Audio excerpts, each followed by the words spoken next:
Arcane Amphitheatre, Episode 22.5, Dear Diary.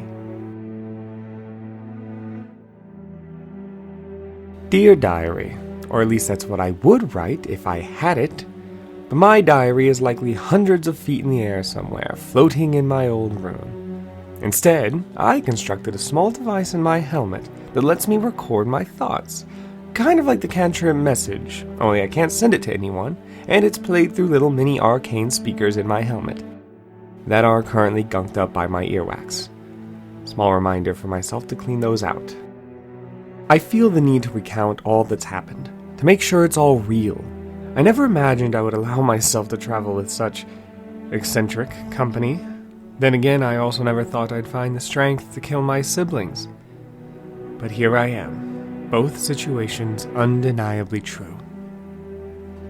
I woke up the morning of the governor's ball thinking it would be another run-of-the-mill social event, packed with gossiping house spouses and above-average wine served by above-average servants. How wrong I was. Maybe I was too busy trying to keep stoic from my father, or too excited to have a potential business partner in Magma. Regardless, my future buddies were looking for me, a member of my family, or simply trouble. Nothing about our ragtag group sparked any positive thought for me when I first met everyone at the governor's ball. Between Ajax and Sheelal's obsession with crime and Ajax's incessant ramblings on chronurgy magic, I held little care for them. Jin Masu seemed the most capable, if not a bit reserved, and he has some mysterious benefactor that sends him letters. To what end?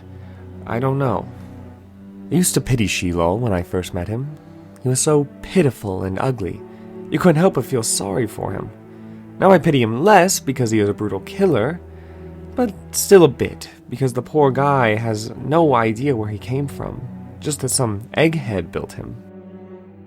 Ajax and his little companion Iska. There's something to be said about sorcerers, because I'd rather have her at my back much of the time despite her young age. Ajax is powerful in his own right, though. Chronurgy is no easy school to learn, but I can't help but feel he is keeping something from all of us. My suspicions of him only further supported by the fact he sought out my father specifically to ask about the LaGranges, a family of chronurgists, at least according to Ajax. Finally, Ajax. I should feel more bothered than I am about relating to him so much, considering he's a ravenous murder hobo. However, I find him to be a deeply troubled, complex individual. Something about him makes me think he is, perhaps, my most valuable ally in an odd way. I'll never tell him that, of course. I mean, have you met the guy? Anyway, after saving my skin more than once, and clearly more capable than anyone else at the ball, we all found ourselves shoulder to shoulder serving my father after the governor was killed. However, my past caught up to me at an inopportune time, and I put them all in the crossfire. Dear old Dad had discovered my ultimate transgression, the slaughter of his children, or as I see it, the removal of my competition. He cornered us the same way I did my siblings, trapping us in a highly flammable warehouse. I did not know it was him at first, but he eventually revealed himself, sharing that he knew what I had done. Yet I could not bring myself to anger, nor could I truly look upon him in disdain. I made a nightmare a reality, and he was simply returning the favor. And even though it seemed like my life was finished, the only real regret that I had was that I did not cover my tracks better, or that I would never see my armor reach its full potential. My father stood there, in his own version of my armor, and smiled. And I could retort with nothing, because pleading was pointless, and I was not sorry. During the bitter, hopeless fight, my father revealed Jin Masu's true form to us, an Aarakocra by the name of Aravani. Malevius cracked his ring of disguised self like a walnut, and our half-orc friend suddenly sprouted wings. Seemed most of what he told us was a lie, except for the mysterious benefactor. He does indeed receive letters from whoever that is. And poor Ajax.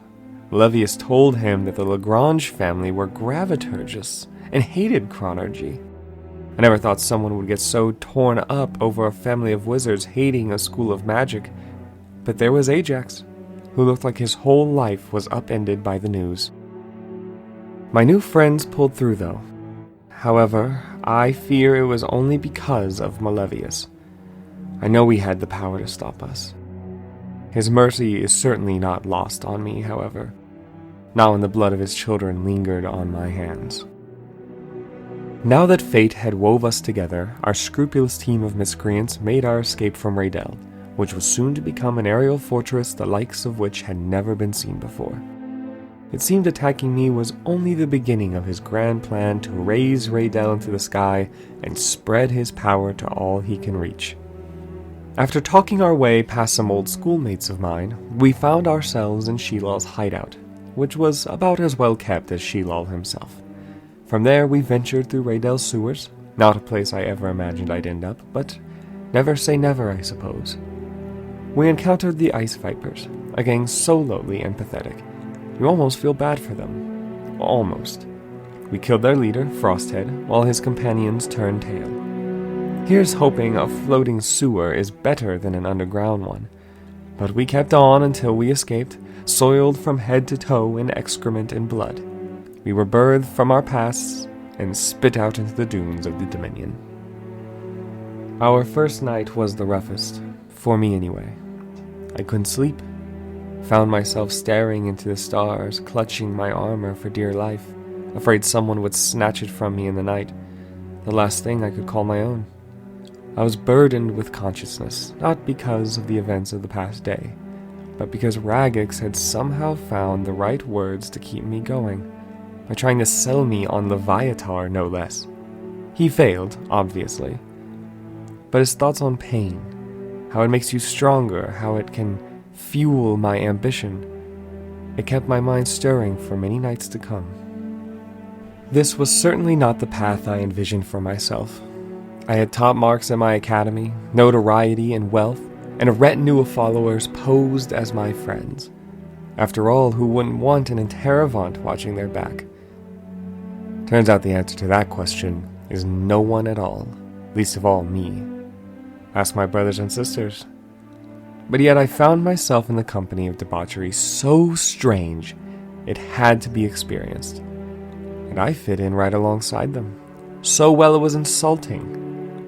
But as strange as it sounds, I trust them. And while I have lost everything but my suit of armor, I feel more emboldened than ever.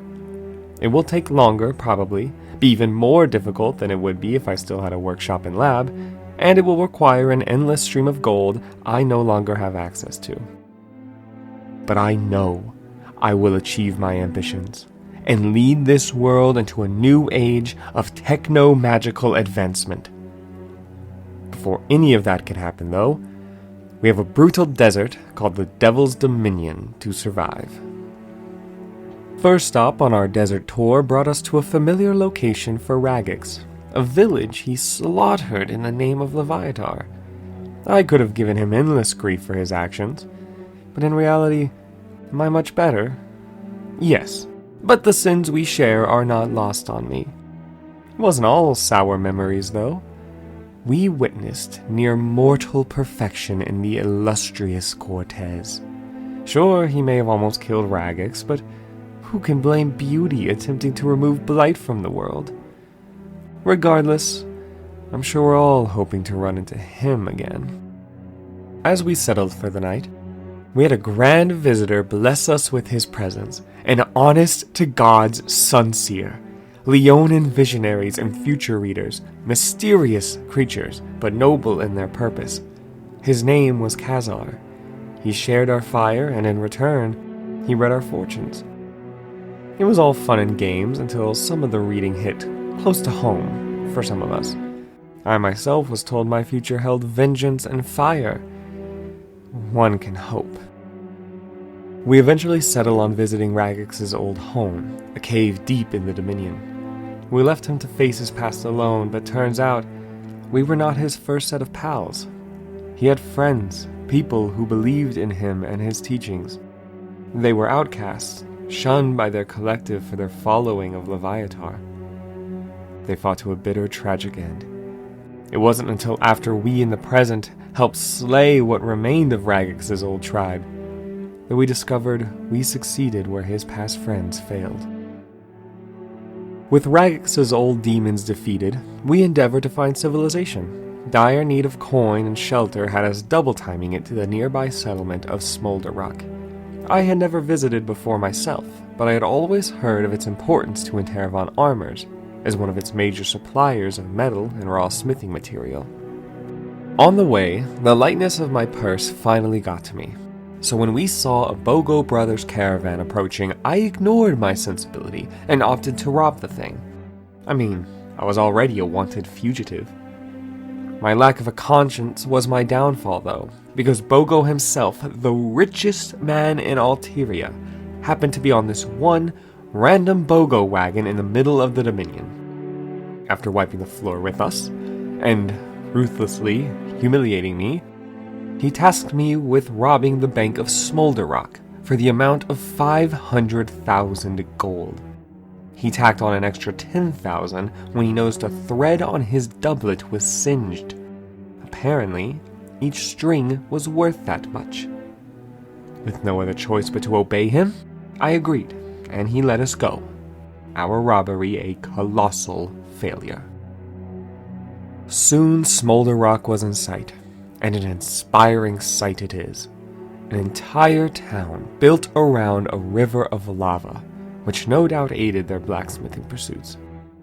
The town sits at the base of an immense, wide crevasse, its only entrances and exits being a system of elevators.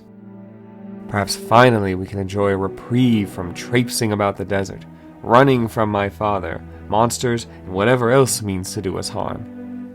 I don't know about the rest of the group, but I plan on kicking back for some much-needed R&R. I just hope everyone else does the same. Signing off, Kaixus Enterivant, Armorer and Arcane Inventor.